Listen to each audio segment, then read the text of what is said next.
Di suatu pagi yang cerah, Baginda Raja mengundang Abu Nawas untuk datang menghadapnya. "Wahai Abu Nawas, tadi malam aku mimpi bertemu kakek tua. Dia mengatakan kalau di dalam istana ini ada harta karunnya, dan kata dia hanya kamu yang bisa menunjukkan di mana keberadaan harta karun tersebut," kata Baginda Raja. "Menurutku itu hanya bunga tidur saja, Paduka. Jangan terlalu percaya hal begituan," tutur Abu Nawas. "Tapi aku yakin kalau mimpiku ini bukan sembarang mimpi. Ini seperti sebuah petunjuk, Abu Nawas," ujar Baginda Raja. "Terus maunya Paduka bagaimana?" tanya Abu Nawas. "Aku ingin kamu secepatnya menunjukkan di mana keberadaan harta karun tersebut. Kalau sampai tidak ketemu, kamu akan saya hukum seberat-beratnya," ancam Baginda Raja. Seketika Abu Nawas langsung terkejut. Dalam hati ia berkata, "Masa hanya gara-gara mimpi aku akan mendapat hukuman? Pasti ini hanya akal-akalan Paduka Raja saja. Ia ingin menjebak diriku." "Hei Abu Nawas, kenapa malah bengong? Ayo laksanakan tugasmu," bentak Baginda Raja. "Ampun Paduka yang mulia, beri saya waktu 3 hari.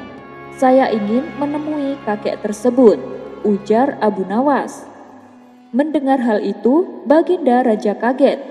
Ia khawatir kalau Abu Nawas akan mengetahui tentang kebohongan mimpinya. "Untuk apa kau menemui kakek tua itu?"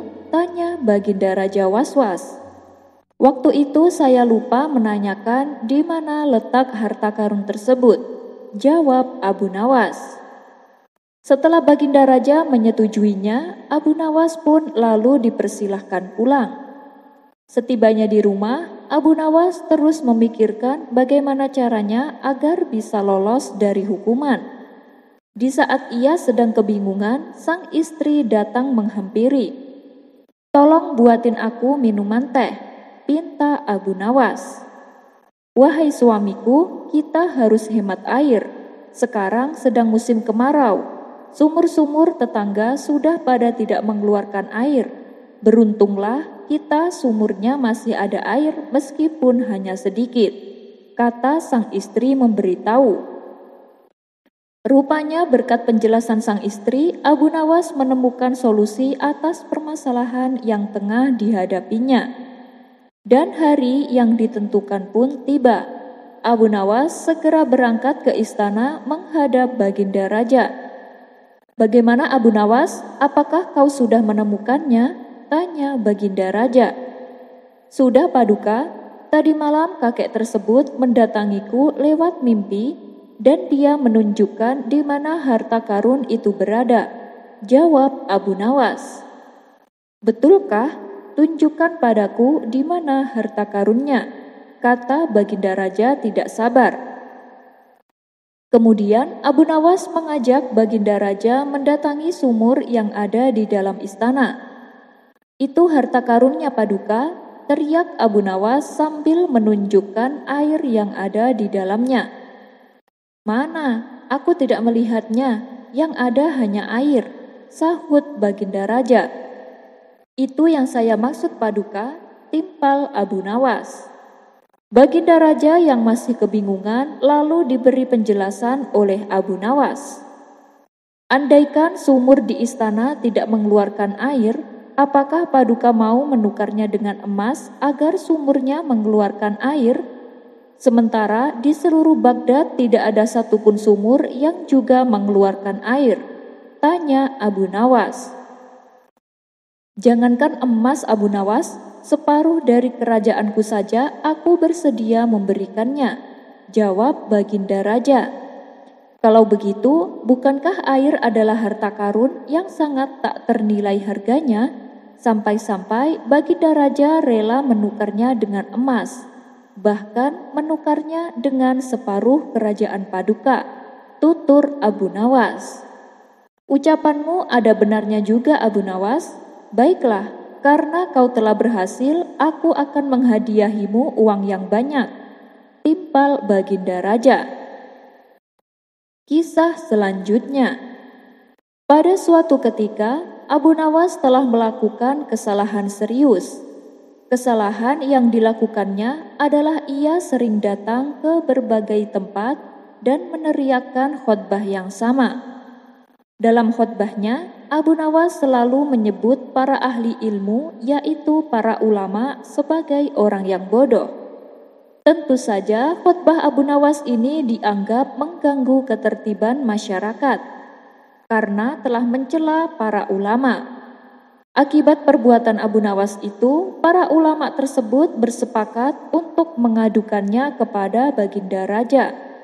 Mereka meminta supaya Abu Nawas diadili. Maka diadakanlah pengadilan di mana Abu Nawas sebagai terdakwanya. Di ruang persidangan tersebut sudah berkumpul beberapa ulama kota Baghdad. Mereka menuntut supaya Abu Nawas dihukum. Hai Abu Nawas, benarkah engkau berkata kalau para ahli ilmu adalah orang yang bodoh? Tanya Baginda Raja. Benar Paduka yang mulia, jawab Abu Nawas singkat.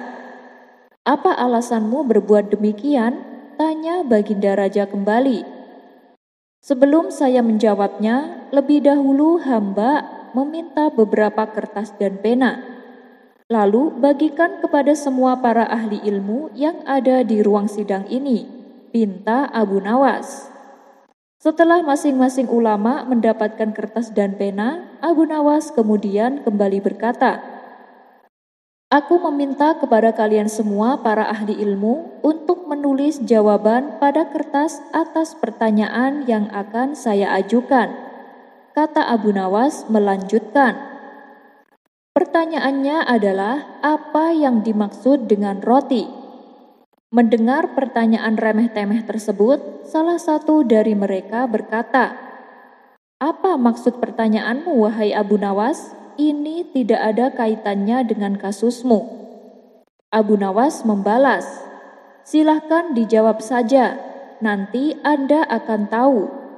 Setelah masing-masing ulama menuliskan jawabannya pada kertas tersebut, lalu kertas itu dikumpulkan kepada Baginda Raja. Baginda Raja pun membaca satu demi satu kertas yang berisi jawaban itu. Ulama pertama menjawab, Roti adalah sebuah makanan. Ulama kedua menjawab, Roti adalah karunia dari Tuhan. Ulama ketiga menjawab, Roti adalah terigu yang sudah dimasak. Ulama keempat menjawab, Roti adalah makanan bergizi. Intinya, masing-masing ulama mempunyai jawaban yang berbeda-beda, tergantung pemaknaan mereka akan sebuah roti. Setelah membaca semua jawaban itu, Abu Nawas berkata kepada Baginda Raja dan kepada semua ulama yang ada di ruang sidang, Kalian semua adalah para ahli ilmu, tapi tak satu pun dari kalian yang mempunyai jawaban yang sama tentang roti. Wahai Baginda Raja, jika mereka tak bisa memiliki jawaban yang sama tentang roti, apakah mereka berhak menentukan khotbahku benar atau salah? Inilah maksudku mengatakan kalau mereka ahli ilmu adalah orang yang bodoh. Dapatkah Baginda mempercayakan keputusan atau penilaian kepada orang-orang seperti ini? Bukankah terasa lucu bila mereka tidak sepakat akan sesuatu yang mereka makan setiap hari? Tetapi mereka bisa dengan mudahnya sepakat menilai kalau khutbahku adalah salah, kata Abu Nawas menjelaskan. Mendengar hal itu, Baginda Raja justru menjadi kagum dengan cara berpikir Abu Nawas. Ia pun lantas dibebaskan dari tuntutan.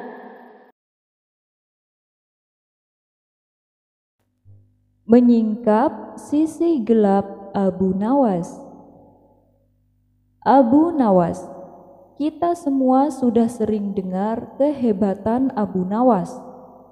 Akal cerdiknya mampu mengatasi segala permasalahan yang menghampirinya. Semua masalah tak ada yang mangkrak di pikiran Abu Nawas, selalu beres dengan solusi yang memuaskan untuk semua pihak. Namun, tak jarang banyak orang yang mengkritisi bahwa Abu Nawas tidak sehebat itu. Abu Nawas tidak seulama itu. Abu Nawas itu seorang pemabuk. Abu Nawas suka main perempuan. Abu Nawas suka berbuat maksiat. Abu Nawas homo, pedofil, dan lain-lain. Apakah benar semua tuduhan itu? Dan apakah benar Abu Nawas orang yang seperti itu? Kita akan bahas di kisah kali ini. Dan harap ditonton sampai selesai untuk menghindari timbul berbagai kesimpulan yang jauh dari kisah ini. Biografi Abu Nawas. Bernama asli Abu Ali Al-Hasan bin Hani Al-Hakimi, terkenal dengan nama Abu Nawas. Ada yang menyebut Abu Nuwas atau Abu Nuas, yaitu si tukang tidur. Lahir di Ahwas, Iran tahun 757 Masehi. Ia hidup semasa dengan Khalifah Harun ar-Rasyid dari dinasti Abbasiyah. Gelar Abu Nuas ini melekat karena kebiasaannya tertidur akibat mabuk pada masa mudanya. Sang ayah, Hani Al-Hakimi, adalah seorang prajurit tentara pada masa Khalifah Marwan bin Muhammad, yaitu khalifah terakhir dinasti Bani Umayyah. Sedangkan ibunya bernama Jaliban, seorang wanita Persia yang bekerja sebagai pencuci kain wol. Dengan demikian, Abu Nawas mewarisi darah militer dari sang ayah. Meski tak sempat mengenal ayahnya yang wafat ketika ia masih kecil, Abu Nawas dibawa hijrah sang ibu ke Basrah, Irak. Ia menjadi pusat peradaban berbagai ilmu saat itu. Di sanalah ia belajar bahasa dan sastra Arab, yang akhirnya membuatnya sebagai penyair ulung. Di antaranya kepada dua orang sastrawan Arab, yaitu Abu Zaid dan Abu Ubaidah. Di samping itu, ia juga belajar ilmu agama seperti ilmu hadis kepada Abdul Walid bin Ziyad, Mu'tamir bin Sulaiman, Yahya bin Syaid Al-Qatan, dan Azhar bin Sa'ad As-Saman, serta belajar Al-Quran kepada Yakub Al-Hadrami, yang pada akhir hayatnya membuatnya dikenal sebagai ulama sufi. Ketenaran Abu Nawas berawal dari pertemuannya dengan penyair dari Kufah, yaitu Walibah bin Habab Al-Asyadi. Telah memperhalus gaya bahasanya dan membawanya ke puncak kesusastraan Arab. Walibah sangat tertarik pada bakat Abu Nawas, yang kemudian membawanya kembali ke Ahwas, lalu ke Kufah, kemudian ia pindah ke Baghdad. Di pusat peradaban dinasti Abbasiyah inilah ia berkumpul dengan para penyair. Berkat kehebatannya menulis syair, Abu Nawas dapat berkenalan dengan para bangsawan, khususnya dengan Khalifah Harun ar-Rasyid, yang akhirnya menjadikan Abu Nawas sebagai penyair istana. Di puncak ketenarannya inilah, Abu Nawas banyak mendapatkan fitnah, di antaranya ia dikatakan suka mabuk-mabukan, suka musik dan berdansa, berfoya-foya, main perempuan, dan penyuka anak laki-laki yang ganteng, zindik atau melecehkan ajaran Islam, dan berbagai kemaksiatan lainnya. Di antara puisi yang membuatnya dianggap zindik adalah puisi yang terkesan menghina orang yang sholat dan memuliakan orang yang mabuk. Berikut isi puisinya. Biarkan masjid diramaikan oleh orang-orang yang rajin beribadah. Kita di sini saja, bersama para peminum khamr dan saling menuangkan. Tuhanmu tidak pernah berkata, celakalah para pemabuk, tapi Dia pernah berkata, celakalah orang-orang yang sholat. Pendapat para ulama tentang Abu Nawas. Dalam penilaian Ibnu Katsir, Abu Nawas memang pada mulanya suka mabuk-mabukan, suka musik dan berdansa, serta berfoya-foya. Namun, beliau membantah kalau Abu Nawas adalah seorang homo, pedofil, dan ahli zina. Karena itulah, di kalangan ahli fikih, Abu Nawas dicap sebagai ahli maksiat. Abu Nawas menolak menjadi pejabat. Mungkin Abu Nawas sendiri menyadari bahwa dirinya tidak layak menyandang jabatan keagamaan dalam pemerintahan, sehingga ia menolak berbagai jabatan yang ditawarkan Harun ar-Rasyid kepadanya. Maka terkenallah cerita Abu Nawas pura-pura mati dan pura-pura gila agar tidak diangkat menjadi pejabat. Abu Nawas pemabuk dan kontroversi puisi. Soal mabuk, ia memang diakui sebagai drunken master yang semakin sakti saat menulis dan membacakan syair jika ditemani anggur. Puisi-puisinya dianggap zindik, dan dia dengan piawai menulis puisi tentang khamr dan wanita dengan ungkapan yang berbau seks erotika. Dengan membaca puisinya, seseorang seolah sedang berada di sebuah bar gurun Sahara yang dipenuhi anggur, pesta dan dansa, ditemani oleh penari-penari erotis wanita. Dan masih soal mabuk, Abu Nawas sudah sering mendapatkan hukuman cambuk dari sang khalifah. Namun beliau tetap menyukai Abu Nawas karena kecerdasan dan kejenakaannya. Barangkali sosok Abu Nawas sebagai khalifah seumpama tokoh Nuaiman, seorang sahabat yang dicintai Nabi Shallallahu Alaihi Wasallam karena kecocokannya. Meskipun ia juga seorang pecinta khamr. Titik balik dan kisah taubatnya Abu Nawas. Namun sebagai manusia biasa, akhirnya Khalifah Harun ar-Rasyid tersinggung dan marah juga. Pasalnya, suatu ketika Abu Nawas membaca puisi yang dianggap menghina khalifah, sehingga beliau menjebloskannya ke dalam penjara. Selama dan setelah keluar dari penjara itulah, syair-syairnya berubah menjadi religius. Menjelang akhir hayat, ia mengoreksi dan membuang puisi-puisi masa lalunya, lalu menggantinya dengan puisi-puisi yang semuanya bertemakan kehidupan zuhud dan pertaubatan. Di dalam syairnya tersebut, ia mengungkapkan rasa penyesalan, bertobat atas kesalahan dan dosa yang telah diperbuat, kemudian dibarengi dengan keinginan untuk menjalani kehidupan yang damai di bawah luasnya rahmat dan ampunan Tuhan.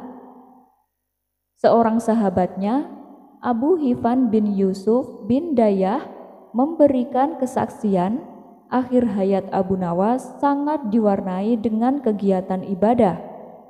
Beberapa sajaknya menguatkan hal itu. Salah satu bait puisinya yang sekarang menjadi wirid tetap banyak masjid setelah sholat Jumat, merupakan ungkapan rasa sesal yang amat dalam akan masa lalunya. Berikut isinya. Tuhanku, aku bukanlah orang yang pantas menempati surgamu. Namun aku tidak kuat menahan siksa nerakamu. Berilah aku bertaubat dan ampunilah dosa-dosaku. Siapa lagi yang bisa mengampuni dosa selain Engkau? Akhir hayat Abu Nawas dan kisah dengan Imam Syafi'i. Diriwayatkan, Imam Syafi'i sempat enggan menyolatkan jenazah Abu Nawas sebelum ia mengetahui bahwa Abu Nawas adalah tokoh sufi, tepatnya setelah ia bertaubat dari kefasikannya, yaitu melalui syair-syair sufistik yang dituliskannya beberapa tahun sebelum kematiannya. Berikut isi syairnya. Wahai Tuhanku, dosa-dosaku terlalu besar dan banyak, tapi aku tahu bahwa ampunan-Mu lebih besar. Jika hanya orang baik yang boleh berharap kepadamu, kepada siapa pelaku maksiat akan berlindung dan memohon ampunan?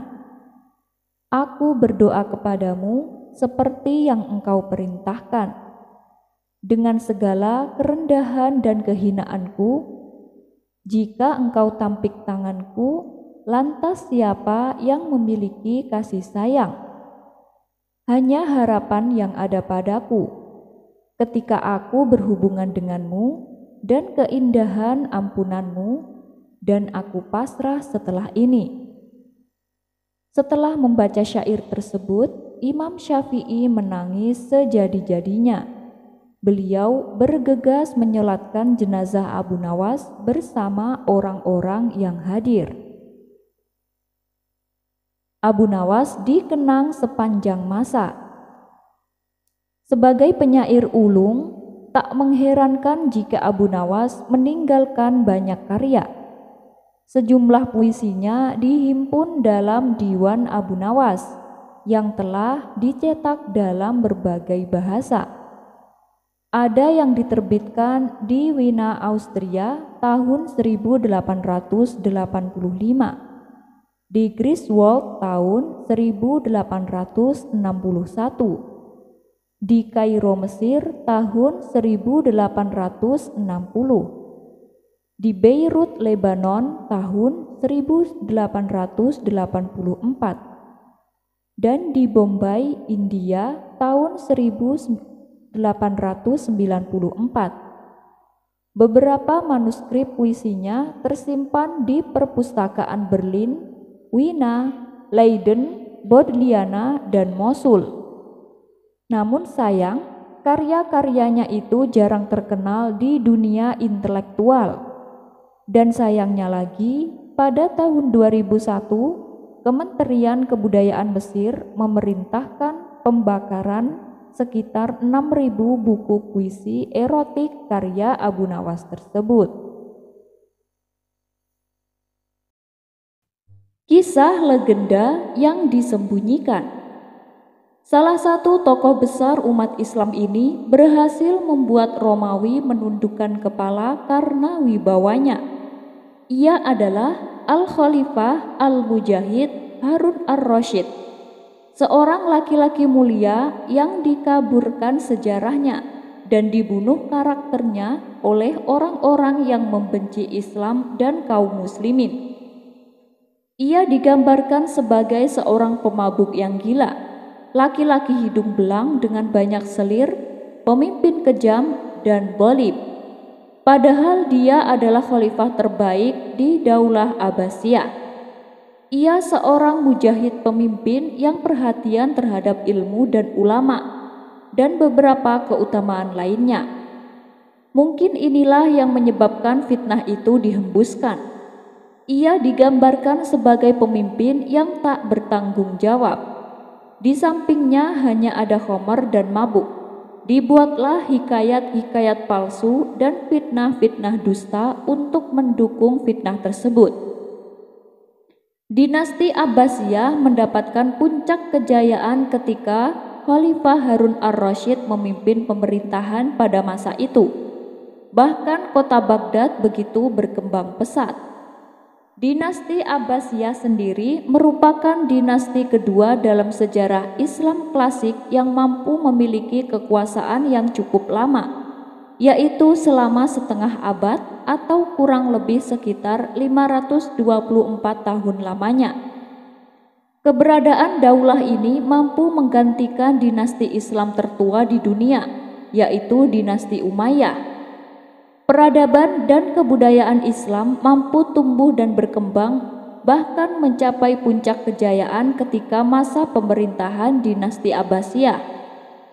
Adanya kejayaan yang diraih oleh dinasti Abbasiyah tak lain karena dinasti tersebut lebih fokus terhadap pembinaan peradaban dan kebudayaan Islam daripada melakukan perluasan wilayah. Sedangkan untuk puncak kejayaan yang dialami oleh masa pemerintahan Khalifah Harun ar-Rasyid adalah pada tahun 786 hingga 803 Masehi. Beliau bernasabkan Harun bin al-Mahdi, Muhammad bin al-Mansur, Abu Ja'far, Abdullah bin Muhammad bin Ali bin Abdullah bin Abbas al-Quraisy al-Hashimi al-Abbasi.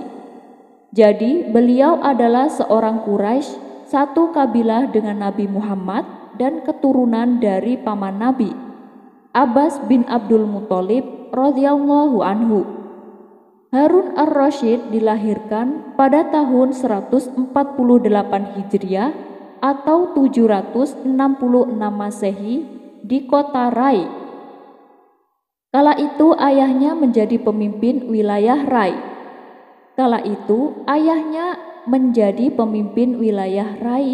Dan Khurasan. Ibunya adalah Juraisah al-Kaisiran berasal dari Yaman. Harun ar-Rasyid adalah khalifah kelima dari kekhalifahan Abbasiyah, di mana ayahnya bernama Muhammad al-Mahdi, khalifah ketiga, dan kakaknya Musa al-Hadi adalah khalifah yang keempat. Meski berasal dari dinasti Abbasiyah, Harun ar-Rasyid dikenal dekat dengan keluarga Barmak dari Persia atau Iran. Pada masa mudanya, Harun banyak belajar dari Yahya ibni Khalid al-Barmak. Sejak kecil, Harun ar-Rasyid telah memiliki sifat istimewa seperti pemberani dan kuat. Sifat ini menjadikannya sangat layak sebagai suksesor ayahnya saat ia berusia 20 tahunan. Sebelum dinobatkan sebagai khalifah, Harun ar-Rasyid didaulatkan oleh ayahnya menjadi seorang gubernur di daerah Asyafah dan Maghrib. Penobatan tersebut dilakukan dalam waktu yang berbeda, di mana pada tahun 779 Masehi, Harun ar-Rasyid didaulatkan menjadi seorang gubernur di Asyafah.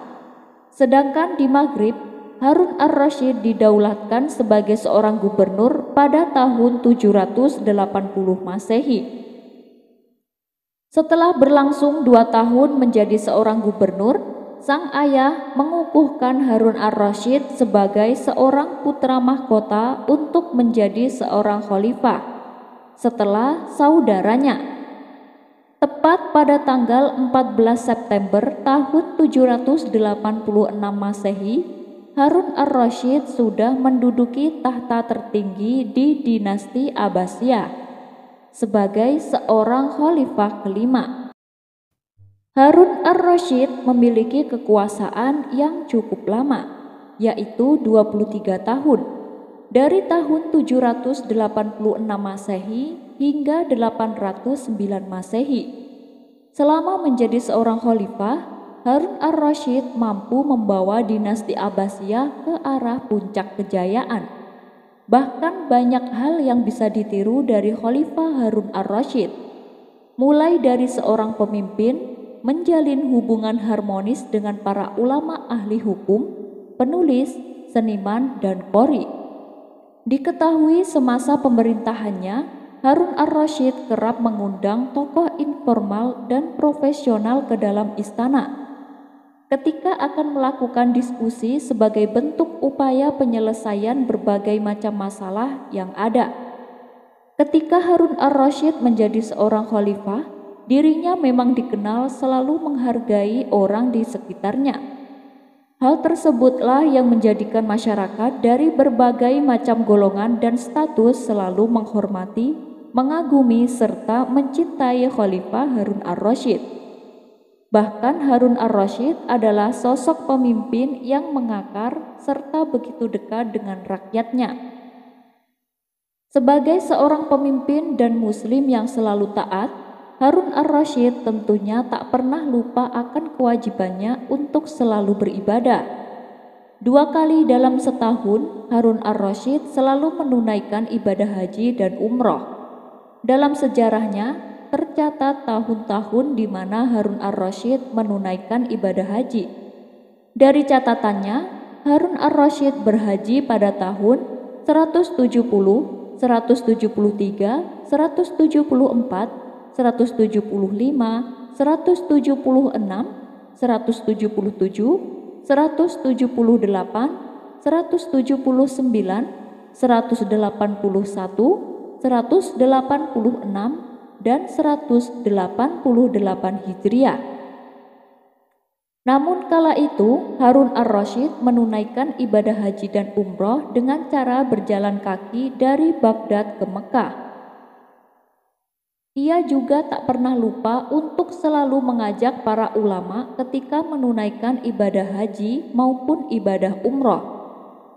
Salah satu hal menarik dari sosok Khalifah Harun ar-Rasyid adalah ketika dirinya tak berkesempatan untuk menunaikan ibadah haji, maka ia akan menghajikan sebanyak 300 orang di daerah Baghdad dengan biaya sepenuhnya ditanggung dari istana.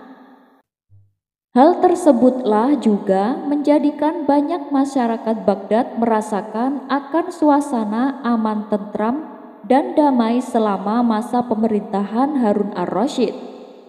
Selain itu, ia juga dikenal sebagai sosok yang tak mengenal kata kompromi akan korupsi yang bisa merugikan rakyat.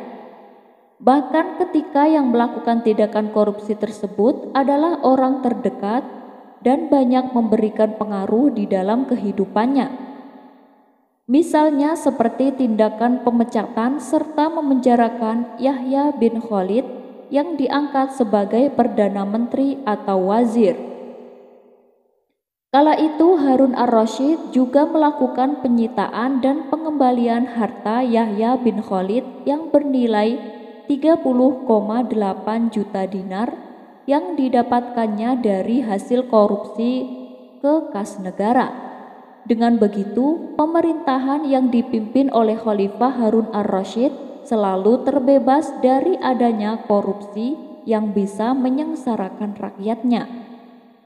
Jika digambarkan, sosok Harun ar-Rasyid adalah seorang khalifah yang memiliki perawakan tinggi, berkulit putih, serta tampan.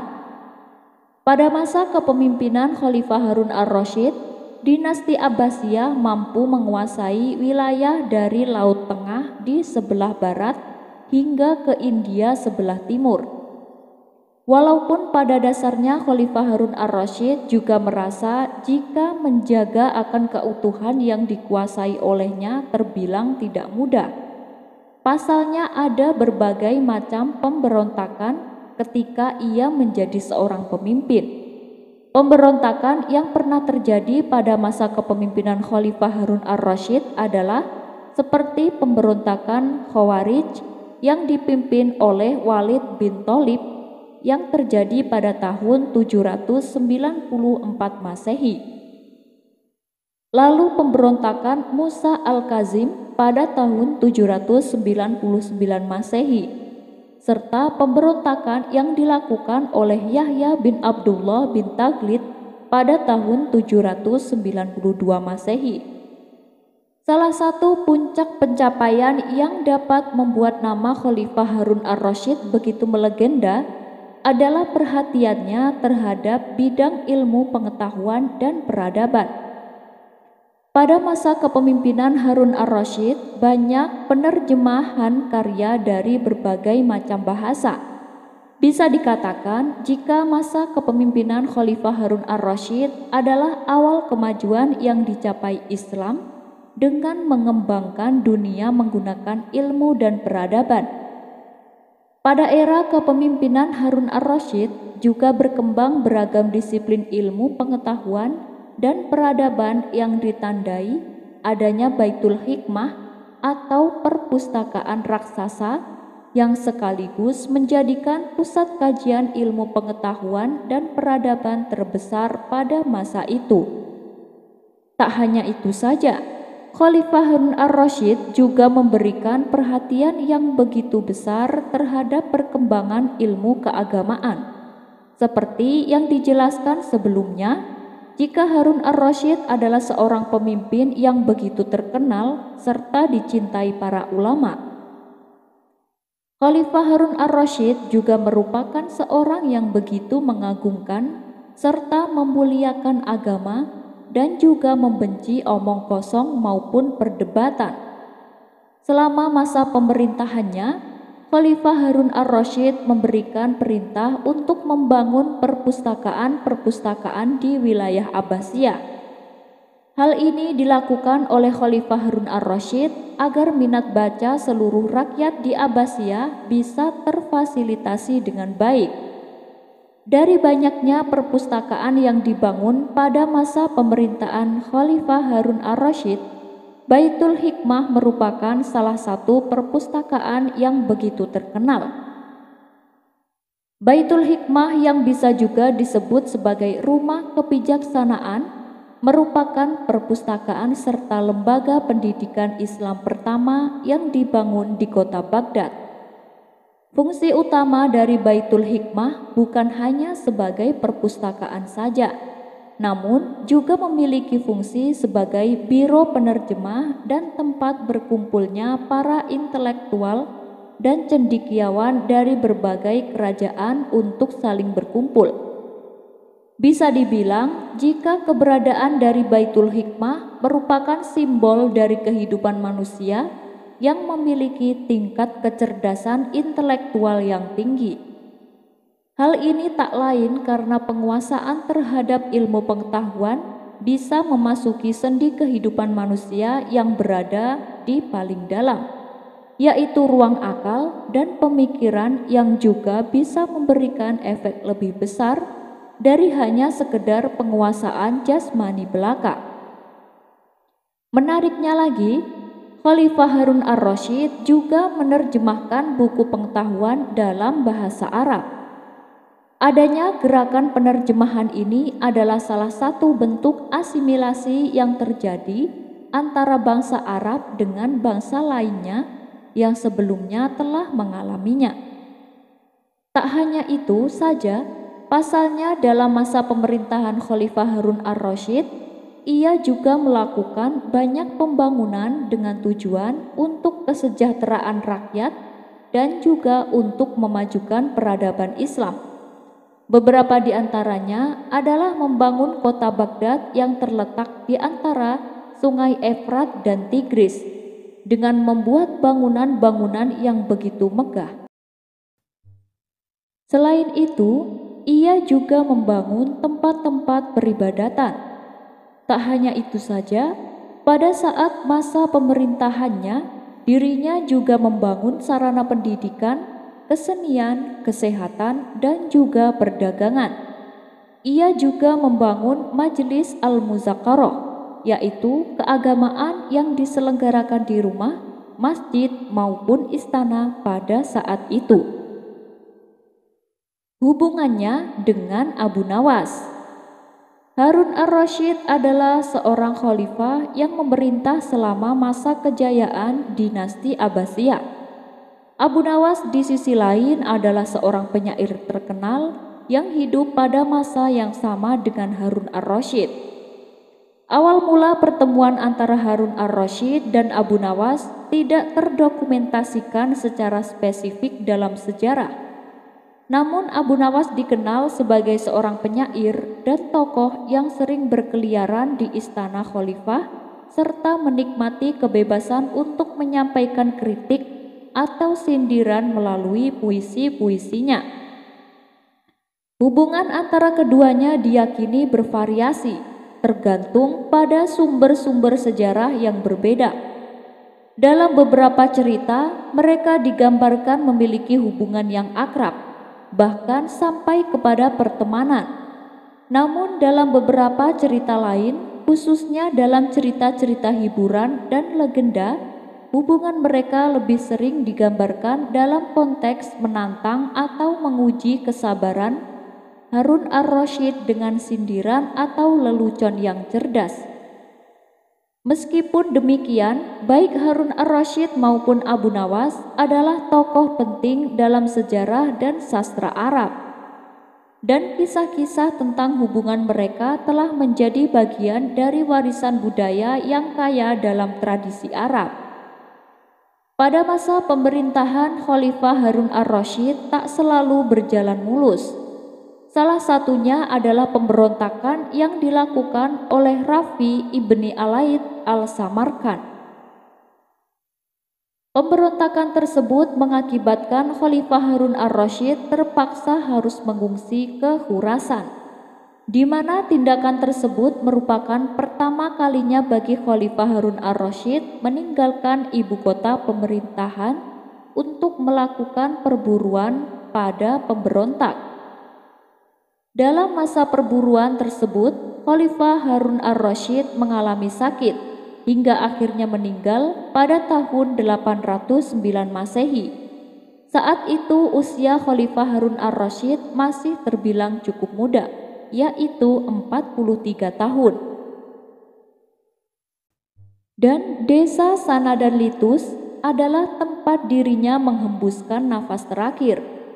Makam Khalifah Harun ar-Rasyid ada di Dar al-Imarah, Kekhalifahan Abbasiyah, dan Daulah Abbasiyah merupakan kekhalifahan Islam yang memiliki masa pemerintahan antara 750 hingga 1258 Masehi.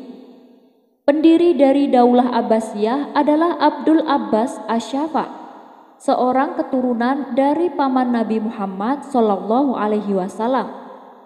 Dinasti tersebut melakukan pemerintahan sebagai khalifah di Baghdad, Irak, dan juga mampu menggulingkan kekhalifahan Umayyah dalam revolusi Abbasiyah pada tahun 750 Masehi. Kekhalifahan ini juga mampu mencapai masa kejayaan pada abad ke-9 hingga abad ke-10. Serta begitu terkenal dalam akan jasanya memajukan ilmu pengetahuan. Meski begitu, setelah 5 abad berkuasa, kekuasaan Daulah Abbasiyah pada akhirnya mengalami kemunduran hingga runtuh. Runtuhnya Daulah Abbasiyah tentunya disebabkan oleh beberapa faktor, di antaranya adanya perebutan kekuasaan. Salah satu faktor internal yang bisa menyebabkan Daulah Abbasiyah mengalami kondisi kemunduran hingga runtuh adalah adanya perebutan kekuasaan oleh orang-orang yang memiliki pengaruh di kerajaan. Hal ini tak lain disebabkan oleh kondisi pemimpin Daulah Abbasiyah yang dinilai kurang tegas, sehingga membuat jalan bagi Mamluk atau tentara budak dan Bani Buai untuk melakukan pemberontakan.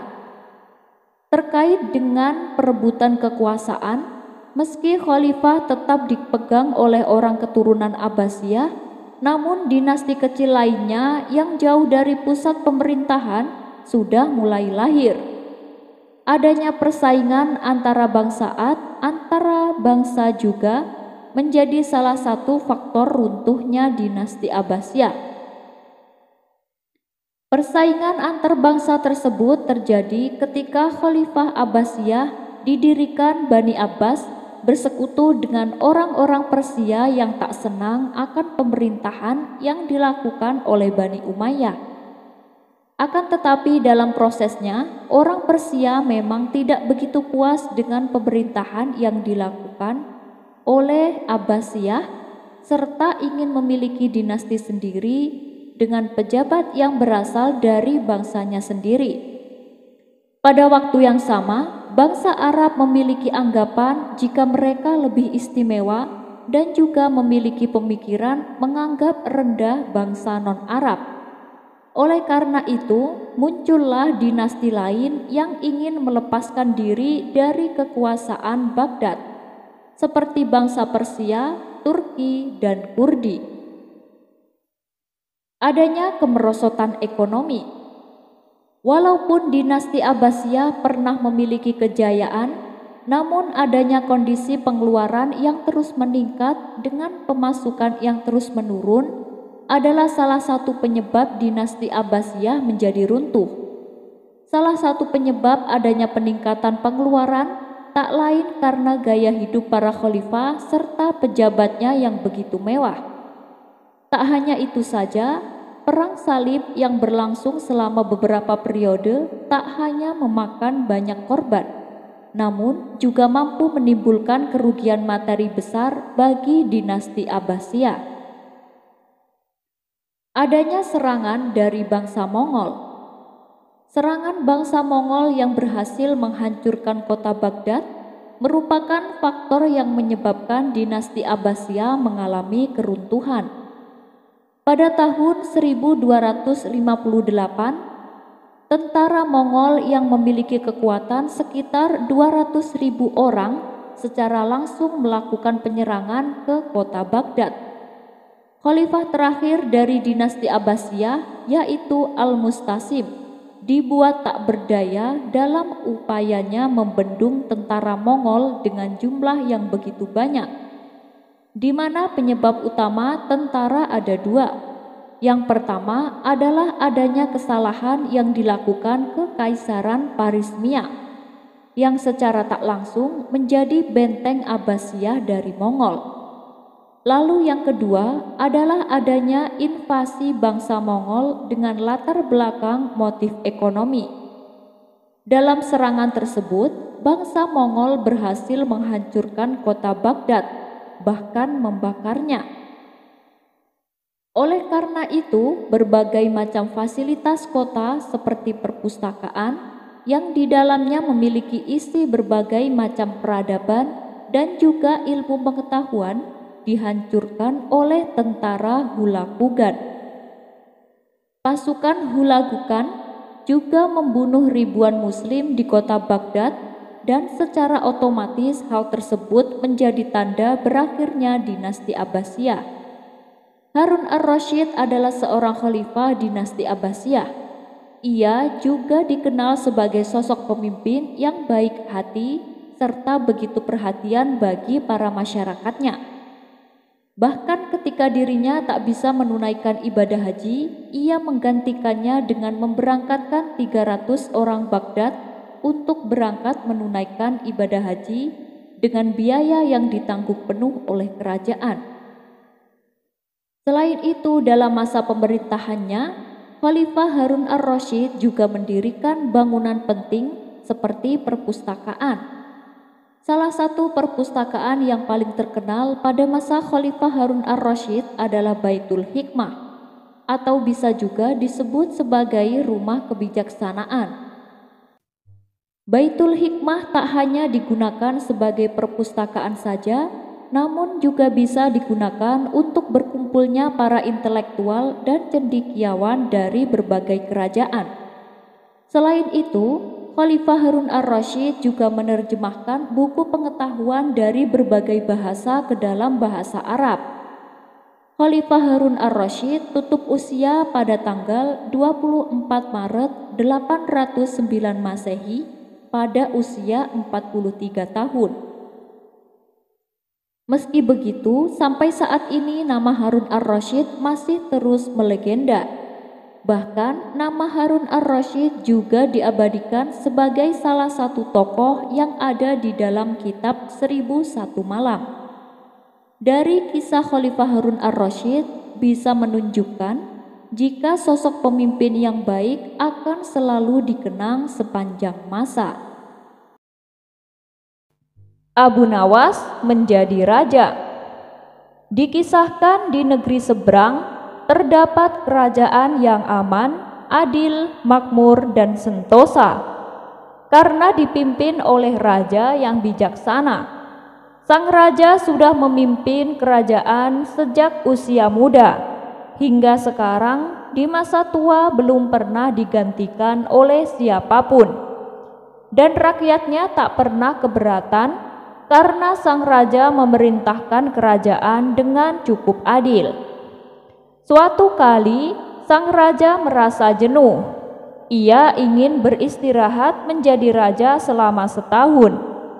Namun uniknya, ia tak menyerahkan posisi raja kepada anak keturunannya, tetapi malah mengadakan sayembara untuk mencari sosok yang pantas menggantikannya menjadi raja.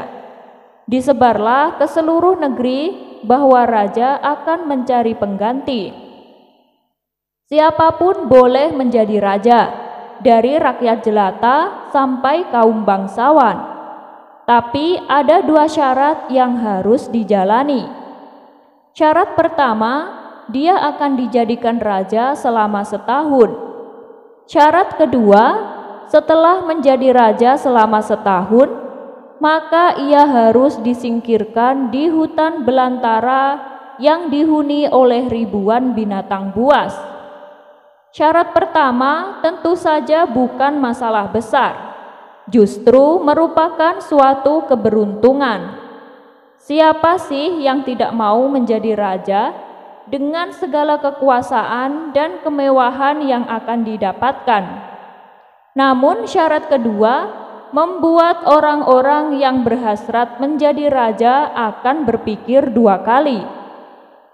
Karena semua orang tahu seperti apa hutan belantara, hutan rimba liar yang penuh dengan hewan buas. Apapun yang dibuang ke sana sama saja dengan bunuh diri. Dan karena itulah belum ada yang mengajukan diri menjadi raja.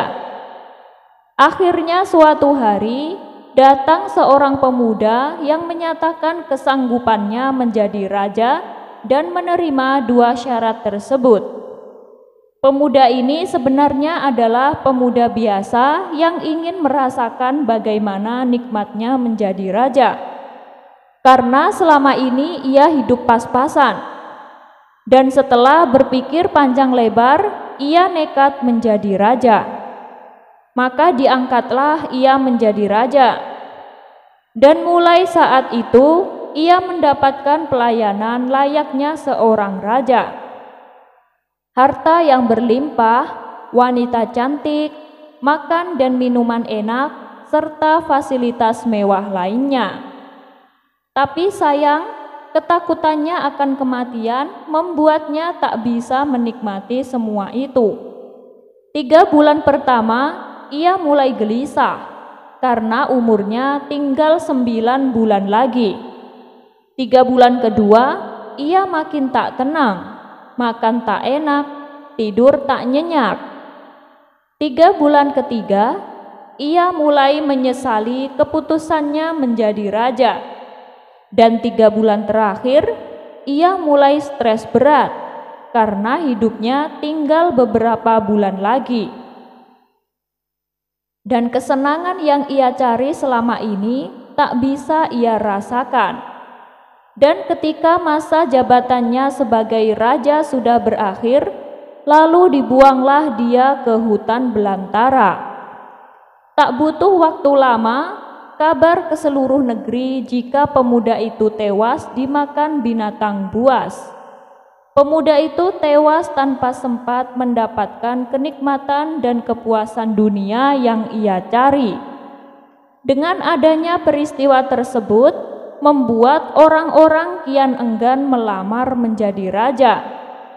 Buat apa hidup enak selama setahun jika pada akhirnya harus mati? Tapi masih saja ada pemuda lain yang ingin melamar menjadi raja. Maka diangkatlah pemuda kedua ini menjadi seorang raja. 3 bulan pertama menjadi raja, ia puas-puaskan berpesta karena sadar hidupnya tak akan lama lagi.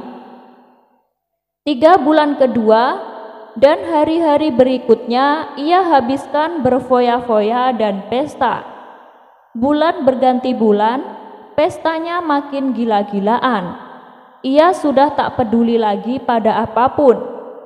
Ia hanya ingin bersenang-senang sebelum mati.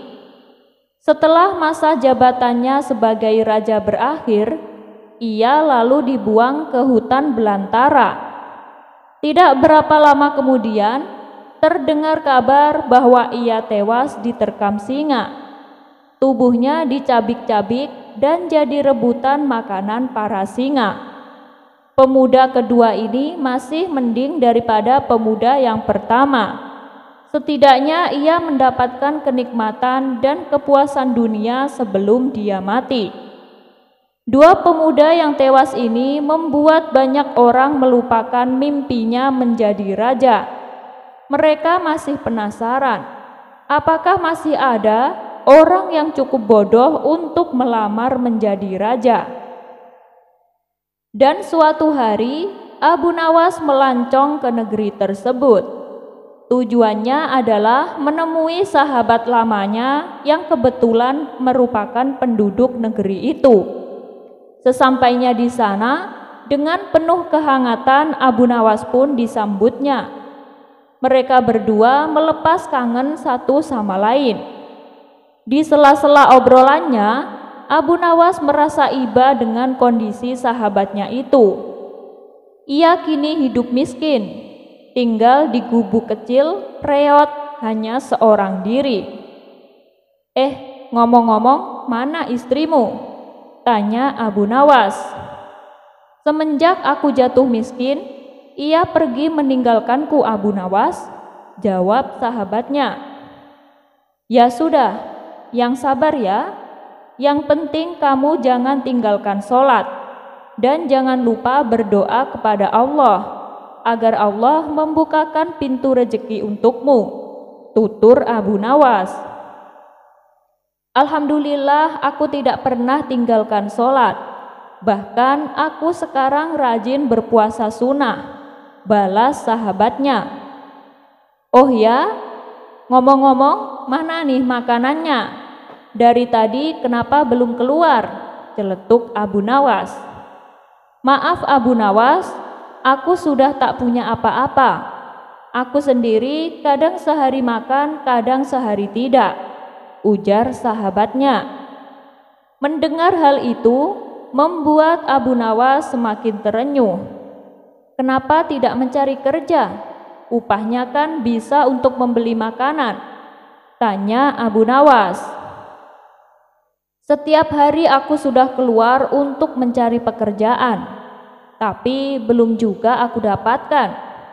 Ya mungkin belum rezekiku, jawab sahabatnya. Kalau mau nekat sih sebenarnya aku bisa. Bahkan aku bisa menjadi raja dan kaya raya. Tapi itu hanya sementara. Setelah itu aku akan mati diterkam binatang buas di hutan belantara, kata sahabatnya melanjutkan. Menjadi raja? Maksudmu bagaimana? Tanya Abu Nawas heran. Kemudian sahabatnya itu memberitahu tentang sayembara yang diadakan rajanya. Mendengar sayembara tersebut, Abu Nawas terdiam sejenak. Tiba-tiba terlintas di benak Abu Nawas sebuah ide yang cemerlang. Kamu ingin hidup kaya? Aku akan membantumu. Sekarang juga antarkan aku ke hadapan rajamu. Aku mau mendaftar menjadi raja, ucap Abu Nawas. Kamu gila ya? Jangan Abu Nawas, itu sama saja dengan bunuh diri, cegah sahabatnya. Sudahlah, turuti saja perkataanku, timpal Abu Nawas. Maka diantarlah Abu Nawas ke istana untuk menemui sang raja. Ada perlu apa kalian datang kemari? Tanya sang raja. Maaf Tuan Raja, saya Abu Nawas dari negeri seberang, ingin mendaftar menjadi raja. Itu pun kalau Tuan Raja mengizinkan, ucap Abu Nawas. Oh, tentu saja boleh. siapapun dipersilahkan menjadi raja. Tapi ada 2 syarat yang harus dijalani, ujar sang raja. Saya siap Paduka Yang Mulia, tapi saya minta satu permintaan. Izinkan sahabatku ini menjadi pengawal pribadiku, kata Abu Nawas sambil menunjuk sahabatnya yang berdiri di sampingnya. Oh, silahkan saja. Saat kamu menjadi raja setahun, kamu berhak atas segala sesuatunya, termasuk mengatur semua prajurit kerajaan beserta para menterinya. Tapi ketika masamu menjadi raja berakhir, sahabatmu juga harus ikut kamu dibuang di hutan belantara, timpal sang raja. Sahabat Abu Nawas ini kaget dan sempat menolak dijadikan pengawal pribadinya. Namun akhirnya Abu Nawas berhasil membujuknya. Mendengar ada yang melamar menjadi raja lagi, membuat masyarakat penasaran. Sebagian menertawakan kebodohan tersebut, sementara yang lain merasa iba dan kasihan. Abu Nawas pun akhirnya diangkat menjadi raja, dan ia diberi kemewahan dan kemudahan serta fasilitas layaknya seorang raja. Ternyata berbeda dengan 2 pemuda sebelumnya, Abu Nawas tidak berpesta pora dan foya-foya. Namun, ia membuat beberapa tindakan selama ia menjadi raja. 3 bulan pertama, Abu Nawas memerintahkan ribuan prajurit untuk membabat habis hutan belantara dan memindahkan semua binatangnya ke tempat lain. Sebagai raja, tentu perintahnya harus dipatuhi. Setelah 3 bulan berlalu, hutan belantara tempat ia akan dibuang ini menjadi tanah kosong yang siap huni. 3 bulan kedua, Abu Nawas memerintahkan para arsitek untuk membuat istana megah untuk dirinya. Tentunya dengan uang kerajaan yang ia kuasai, Abu Nawas bisa membangun apa saja, termasuk membangun istana di tanah yang dulunya adalah hutan belantara. Maka dalam jangka waktu 3 bulan saja, berdirilah istana yang megah dan kokoh. 3 bulan ketiga, Abu Nawas memerintahkan para prajurit membawakan harta dan perabotan dikirim ke istana yang baru saja ia bangun. 3 bulan terakhir, Abu Nawas menawarkan kepada masyarakat, siapa saja yang mau pindah di wilayah istananya akan diberi rumah dan modal uang untuk berdagang. Kesempatan tersebut tidak disia-siakan warga. Ratusan orang mendaftarkan diri untuk pindah di sekitaran istana Abu Nawas. Selama 3 bulan terakhir, tempat yang tadinya hutan belantara kini berubah menjadi pemukiman penduduk. Bahkan di sana Abu Nawas mempunyai istana dengan dipenuhi harta kekayaan. Dan akhirnya habislah masa jabatan Abu Nawas sebagai raja. Dan sesuai perjanjian Abu Nawas dan sahabatnya, dibuang ke hutan belantara yang kini kebetulan sudah menjadi pemukiman penduduk. Sesampainya di sana, Abu Nawas dan sahabatnya memasuki istana barunya. Ini semua untukmu. Kamu sekarang sudah menjadi orang kaya, tapi jangan lupa untuk bersedekah, tutur Abu Nawas. Sahabatnya itu terkejut bukan main. Ia langsung merangkul Abu Nawas dan mengucapkan terima kasih. Akhirnya Abu Nawas pun pamit pulang kembali ke kampung halamannya. Abu Nawas usir Baginda Raja dari kota. Pada suatu hari, Baginda Raja dan para menteri sedang membahas suatu rencana untuk mengerjai Abu Nawas. Kemudian salah satu menteri berkata, "Ampun Paduka Yang Mulia, hamba rasa percuma saja menjebak Abu Nawas. Nanti malah Paduka sendiri yang kena sial." Baginda Raja bertanya, "Lalu menurutmu harus dengan cara apa?" "Usir saja dia dari Baghdad dan jangan pernah diperbolehkan pulang," jawab sang menteri. "Bukankah dulu aku pernah mengusir dia, tapi dengan kecerdikannya ia bisa kembali pulang ke kampung halaman," ujar Baginda Raja. "Kalau dulu itu kan Paduka memberi syarat kepadanya, boleh pulang asalkan jangan berjalan kaki, tidak boleh merangkak, dan tidak boleh mengendarai hewan. Syarat itu justru dimanfaatkan olehnya Paduka. Kali ini usir dia tanpa syarat-syaratan. Jangan beri celah untuk menggunakan kecerdikannya. Kita lihat apakah dia mampu menghadapi masalah ini," tutur sang menteri. Rupanya saran tersebut disambut baik oleh Baginda Raja. Maka pada keesokan paginya dipanggillah Abu Nawas ke istana. "Wahai Abu Nawas, kau tahu kenapa kau dipanggil ke sini?" tanya Baginda Raja. "Ampun Paduka yang mulia, hamba sungguh tidak tahu," jawab Abu Nawas. "Kau telah berbuat kesalahan Abu Nawas," kata Baginda Raja. "Kesalahan? Kesalahan apa Paduka yang mulia?" tanya Abu Nawas keheranan. "Kau telah membuat para menteri istana dan sebagian rakyatku tidak suka dan sangat membencimu. Mereka menginginkan kau diusir dari kota Baghdad," jawab Baginda Raja. "Lalu bagaimana dengan Paduka? Apakah Paduka akan membela mereka?" tanya Abu Nawas kembali. "Iya, tentu saja. Mereka adalah menteri setiaku. Kalau aku tidak mengusirmu, mereka yang akan meninggalkan kota ini. Aku tak mungkin membiarkan hal itu terjadi Abu Nawas," jelas Baginda Raja. "Tapi Paduka, kesalahan saya apa? Sehingga mereka menginginkan saya diusir dari kampung halaman?" tanya Abu Nawas penasaran. "Aku tidak mau tahu. Pokoknya saat ini juga kau harus pergi dari kota Baghdad," kata Baginda Raja.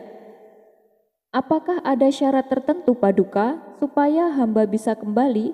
tanya Abu Nawas. "Tidak ada syarat-syaratan. Mulai detik ini kau harus pergi dari kota ini dan tidak boleh kembali," ujar Baginda Raja. Mendengar itu Abu Nawas terkejut bukan main. "Ini pasti akal-akalan Paduka Raja. Ia sengaja ingin mengerjaiku," pikir Abu Nawas. Untuk sesaat Abu Nawas terdiam. Ia mulai memikirkan sebuah cara agar bisa lolos dari masalah ini. Tak butuh waktu lama, Abu Nawas pun akhirnya mendapatkan ide yang cemerlang. "Baiklah Paduka yang mulia, meskipun hamba tidak tahu apa kesalahannya, tapi hamba mengaku bersalah dan mengenai keinginan mereka mengusirku dari kampung halaman, itu sebuah keputusan yang keliru. Akan lebih dibenarkan apabila saya yang mengusir mereka dari kota Baghdad, termasuk mengusir Paduka Raja," terang Abu Nawas. Baginda Raja kaget mendengarnya. "Kau sudah gila Abu Nawas, berani sekali kau mengusir rajamu," bentak Baginda Raja. "Ini hanya soal keadilan Paduka," jawab Abu Nawas enteng. "Keadilan? Keadilan apa maksudmu?" tanya Baginda Raja. "Begini Paduka yang mulia, bukankah setiap orang yang hidup di atas bumi punya kewarganegaraan? Kalau saya pergi dari negeri Baghdad lalu tinggal sendirian di daerah antah berantah, mana mungkin saya bisa membangun sebuah negeri seorang diri. Sementara saya tidak punya menteri untuk membantu saya menjalankan pemerintahan, tidak punya rakyat untuk membangun rumah dan memulai pertanian. Ini sesuatu yang sungguh tidak masuk akal, Paduka. Tapi kalau Paduka dan para menteri yang pergi dan juga beserta sebagian rakyat Paduka, kalian bisa dengan mudah membangun sebuah negeri yang baru. Ini baru yang namanya keadilan. Bukankah begitu Paduka?" kata Abu Nawas memberitahu. Baginda Raja beserta menteri istana dibuatnya terdiam dan tak bisa membantah. Mereka tak menyangka dengan jawaban cerdik yang dilontarkan oleh Abu Nawas. Usaha mereka untuk mengerjai Abu Nawas pun kembali mengalami kegagalan. Kisah selanjutnya. Dikisahkan keluarga Abu Nawas adalah keluarga yang sederhana. Kesehariannya dalam mencari nafkah adalah sebagai pencari kayu di hutan. Meskipun kondisinya yang serba pas-pasan tak menyurutkan hatinya untuk selalu bersyukur. Suatu ketika saat Abu Nawas tengah mencari kayu bakar di hutan, dia melihat segerombolan orang berwajah garang sedang berjalan menuju ke arahnya. Karena takut jadi sasaran kejahatan, Abu Nawas segera naik ke atas pohon untuk bersembunyi. Dan ternyata benar. Gerombolan tersebut adalah para perampok yang baru saja melakukan aksinya. Mereka membawa beberapa karung yang berisi emas hasil rampokan. Mereka berjalan menuju ke arah batu besar yang berada tak jauh dari persembunyian Abu Nawas. Kemudian salah seorang yang merupakan ketua perampok berhenti dan berdiri tepat di hadapan batu besar. Ternyata di samping batu besar itu terdapat pintu rahasia yang menuju gua bawah tanah. Mereka lalu menyimpan semua harta hasil rampokan ke dalamnya. Sementara Abu Nawas yang sedang bersembunyi di atas pohon terus mengawasi mereka. Setelah selesai menyimpan harta rampokan, para perampok ini menutup pintu itu dengan dedaunan. Mereka lalu pergi meninggalkan tempat tersebut. Ketika situasi benar-benar aman, barulah Abu Nawas turun dari pohon, kemudian ia berjalan menuju batu besar. Sesampainya di sana, nampaklah pintu rahasia yang hampir samar karena ditutupi oleh dedaunan. Abu Nawas segera membukanya dan memasuki gua bawah tanah itu. Betapa terkejutnya ia karena di dalam gua tersebut terdapat banyak sekali emas. Apakah aku akan mengambil harta-harta ini? Tanya hatinya bimbang. Baiklah, aku ambil sebagian untukku dan sebagiannya lagi akan aku bagikan kepada tetanggaku yang kurang mampu, pikir Abu Nawas. Dengan cepat, Abu Nawas mengambil salah satu karung yang berisi perhiasan emas. Sesampainya di rumah, Abu Nawas lantas menceritakan peristiwa yang barusan dialaminya kepada sang istri. Sang istri sangat terkejut melihat emas yang begitu banyak. Dia pun memberikan usul kepada Abu Nawas supaya membagikan sebagian uang emas kepada para tetangga yang hidupnya serba kekurangan. Tentu saja Abu Nawas sangat senang dengan sikap sang istri yang tidak tamak, sebab dia sendiri telah punya rencana yang sama. Namun untuk menghitung uang emas yang telah didapatkan Abu Nawas menjadi bingung. Karena uang emasnya begitu banyak sekali. Padahal ia ingin membaginya secara rata kepada para tetangganya yang miskin.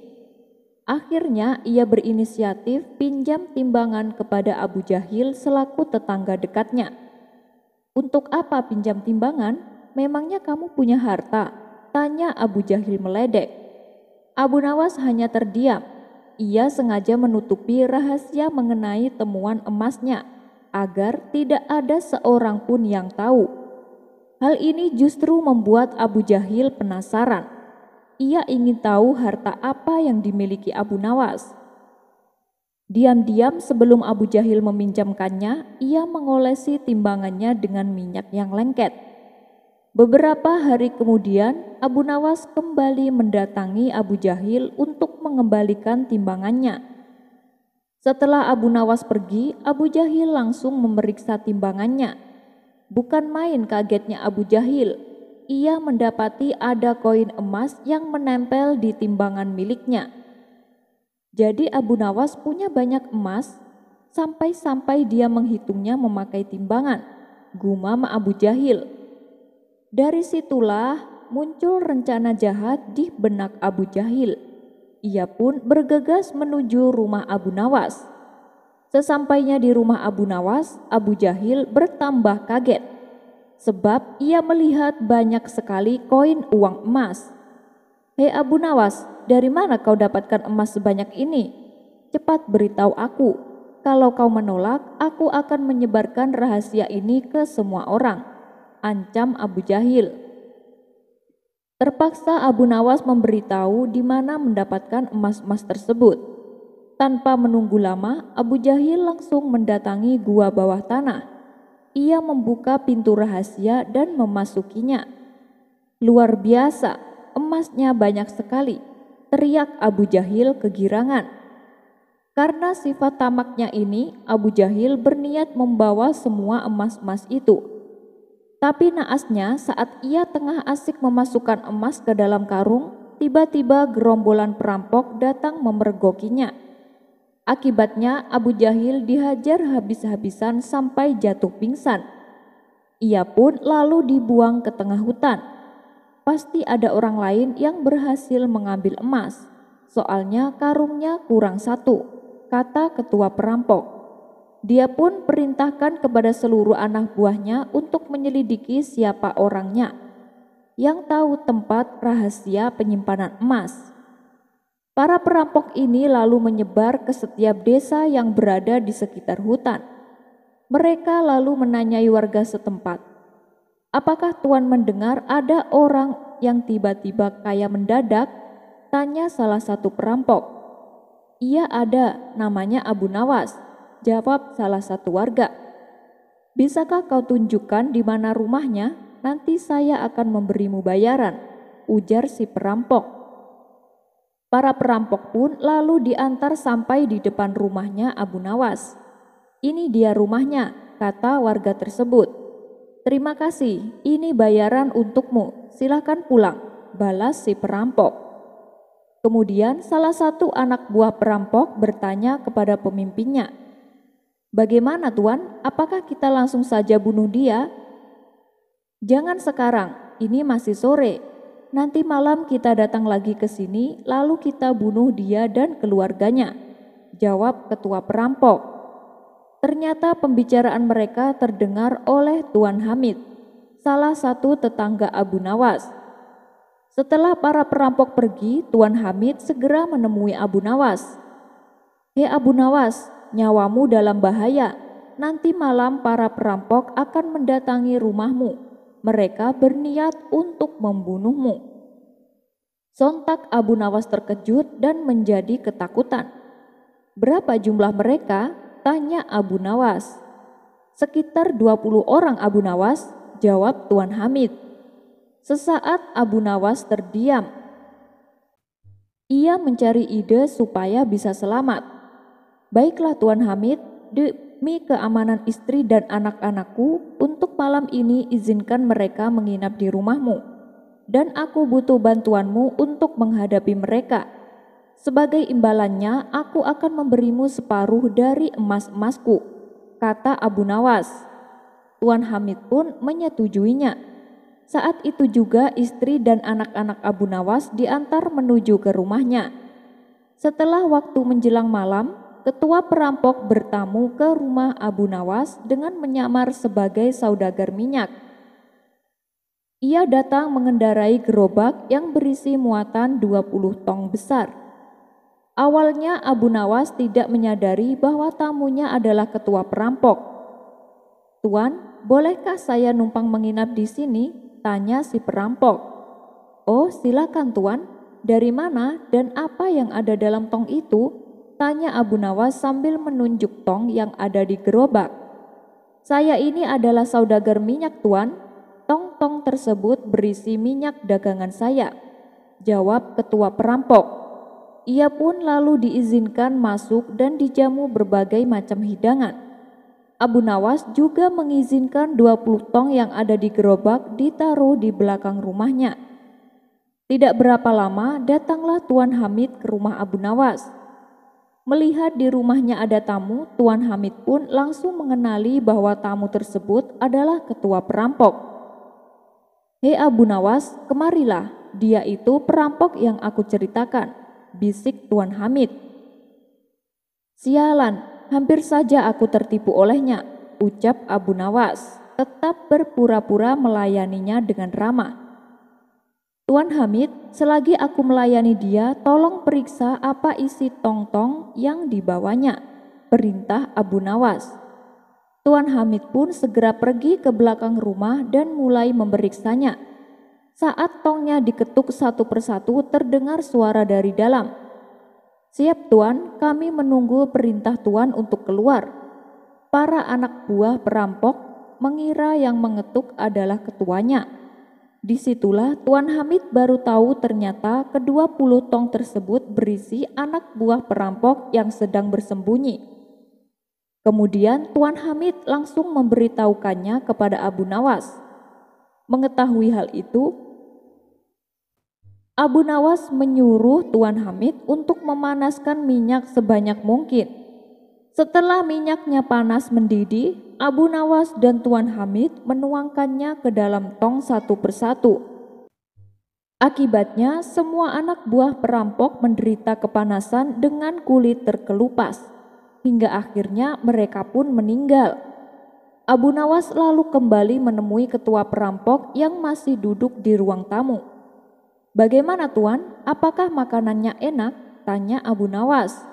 "Waduh, enak sekali Tuan. Terima kasih atas jamuannya," jawab ketua perampok. "Baiklah, saya mau istirahat dulu. Silakan Tuan tidur di sini," balas Abu Nawas. "Tapi bagaimana dengan tong-tong barang dagangan saya? Apakah aman? Saya takut akan dicuri maling," ujar ketua perampok berpura-pura. "Jangan khawatir Tuan, di belakang rumah saya ada jin penghuninya. Dia akan marah bila ada yang akan berbuat jahat," timpal Abu Nawas.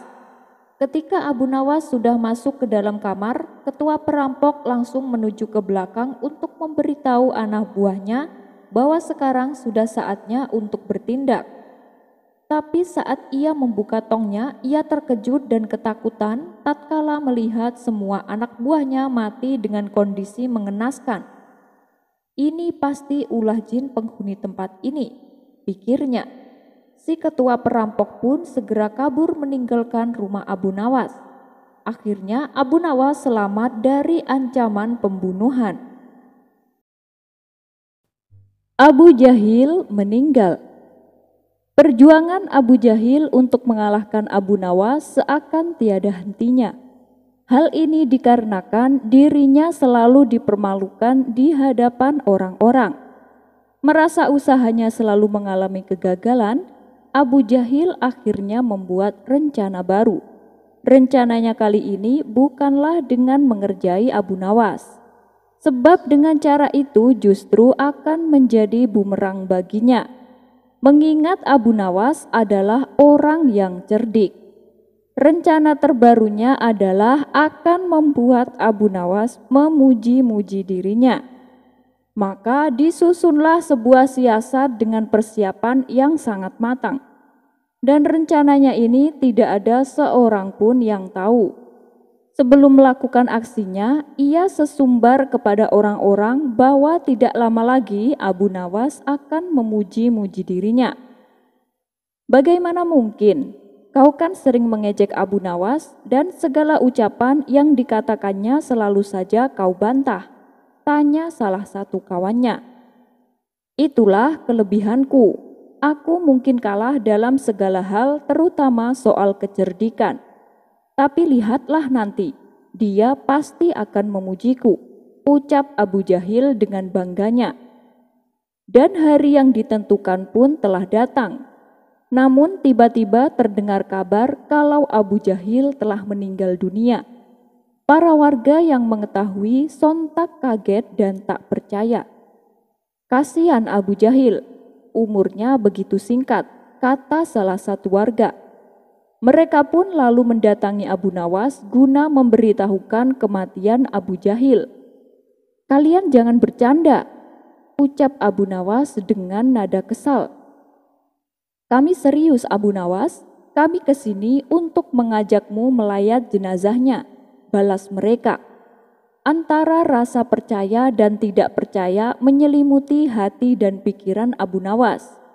Tapi namanya saja takdir kematian. Tidak ada seorang pun yang tahu. Bisa jadi Abu Jahil sudah waktunya dipanggil Yang Maha Kuasa. Baiklah, mari kita melayat jenazahnya, ucap Abu Nawas. Maka berangkatlah mereka menuju rumah Abu Jahil. Setibanya di sana, tampak orang-orang sudah berkumpul untuk bertakziah. Di dalam keranda yang masih terbuka, Abu Jahil terbujur kaku dengan mengenakan kain kafan. Melihat hal itu, hampir saja tangis Abu Nawas pecah. Namun ia berusaha menahannya. Dengan perlahan Abu Nawas menghampiri jenazah Abu Jahil. Di saat ia hendak membacakan doa, tanpa sengaja Abu Nawas bersin hingga mengeluarkan suara yang keras. Karena saking kerasnya suara bersin Abu Nawas, membuat orang-orang yang hadir menjadi kaget. Apalagi kala itu suasana sedang hening karena kondisi berduka. Di saat yang bersamaan, Abu Nawas mendapati jempol kaki Abu Jahil juga bergerak karena menahan kaget. Disinilah Abu Nawas mulai curiga bahwa kematian Abu Jahil hanyalah sandiwara. Pasti ada sesuatu yang sedang Abu Jahil rencanakan, pikir Abu Nawas. Meski demikian, ia masih pura-pura berduka. Lalu salah satu warga mendekati Abu Nawas dan berkata, "Wahai Abu Nawas, berilah sambutan terakhir sebelum Abu Jahil dimakamkan." "Oh iya Abu Nawas, sebelum beliau wafat, beliau pernah mengatakan kepada kami bahwa katanya tidak lama lagi kau akan memuji-muji beliau. Kini beliau sudah tiada." Kemudian Abu Nawas bertanya, "Apa yang harus kuucapkan?" Tanya Abu Nawas. Para warga membalas, "Berdoalah untuk keselamatannya, pujilah kebaikan-kebaikannya." Yang lain menimpali, "Benar itu Abu Nawas, bukankah itu keinginan Abu Jahil sebelum wafatnya?" Abu Nawas menyanggupinya. Tanpa menunggu lama, Abu Nawas menyeru kepada orang-orang supaya berdiri di hadapan jenazah Abu Jahil. "Wahai para hadirin yang terhormat, aku akan memberi sedikit sambutan sebelum Abu Jahil dimakamkan. Tapi ketahuilah, aku tidak akan memuji-muji dirinya. Percuma saja aku melakukan hal itu. Dia pasti akan membantah semua perkataanku. Kalian tahu sendiri kan, semasa hidupnya ia selalu membantah ucapanku." Sambutan Abu Nawas ini spontan membuat mereka terkejut dan heran. "Hei Abu Nawas, tidak adakah sedikit rasa bela sungkawamu? Dia itu sudah meninggal. Tapi kenapa kau masih berbuat demikian? Bicaralah yang baik-baik tentang dirinya," tegur salah satu warga. "Baiklah, aku akan memuji kebaikan-kebaikannya, tapi nanti setelah dia sudah dikubur," ujar Abu Nawas. "Mari kita bawa jenazahnya ke makam. Kita masukkan ke dalam liang lahat dan kita timbun dengan tanah," ajak Abu Nawas. Para warga pun setuju dengan usulan tersebut. Tapi ketika mereka hendak menggotong kerandanya, tiba-tiba Abu Jahil bangkit berdiri dan menatap tajam ke arah Abu Nawas.